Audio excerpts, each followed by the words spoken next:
dois ele sobe branquinho. E depois aparece o Goku, rezando pro seu Zeno proteger o seu cozinho do Rito. Senhor Zeno, proteja meu cozinho do Rito, por favor. Eu nunca te pedi nada, cara. Daí quando ele tá falando com o Senhor Zeno, a Tite atrapalha ele.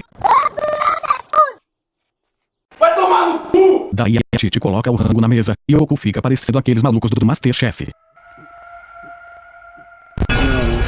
Tem macarrão instantâneo R$1,20, muito mais gostoso que você fez para mim hoje. Que tipo de pessoa mata a fome comendo arroz desse jeito, mano? Daí Goku escuta as baratas e perde a fome. E depois ele sente o mão e já dá aquela corridinha no maluco pra averiguar. Mas será o maluco querendo que ele pague o aluguel? Pague o aluguel! Eu sei, galera, era um casteio. Não vem me corrigir aí nos comentários. Filho de uma. Daí já aparece o Vegeta treinando pra apanhar pra alguém na nova saga. Normal. Depois aparece o Ishano Bills falando que ele treinar o Goku, porque o Goku é o protagonista do anime e é mais forte também.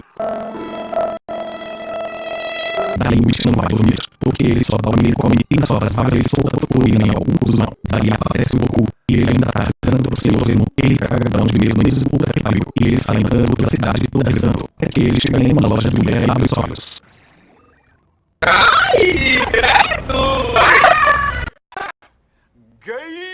Daí o Goku começou a procurar o Mundial do Palmeiras, mas não achava porque não existe. E quando ele tava atravessando a rua, a Bulma apareceu com seu carro e bateu no Goku. Mulher no volante é foda. Daí a Bulma tenta bater no Goku, mas ele se esquiva porque ele é ligeiro. Por que você se esquivou, meu arrombado? Vai tomar no cu. Eu não sou o velho da sua filha de uma puta. Daí aparece o Goku se balançando de boas, e os filhos dele chegam lá e perguntam por que ele viu um manequim saiu correndo que nem um verdinho. E ele fala: eu sou o gay. Mentira, tem um maluco querendo comer meu cu. Daí já aparece o Rito, o comedor do cu. O Rito comeu o rabo desse salu, aparecendo na TV, e tem o coelho no rabo da sua coleção. E quem diria aí, meus amiguinhos, o Rito vai ter que comer o rabo do fofão. O fofão transou com um avatar e nasceu isso.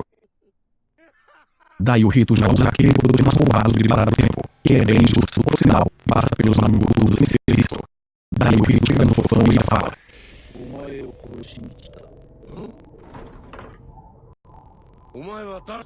eu sou o... E o fofão já ficou em choque, porque sabe que seu cu não será perdoado. Daí o Rito já mata o fofão ao som de déjà vu.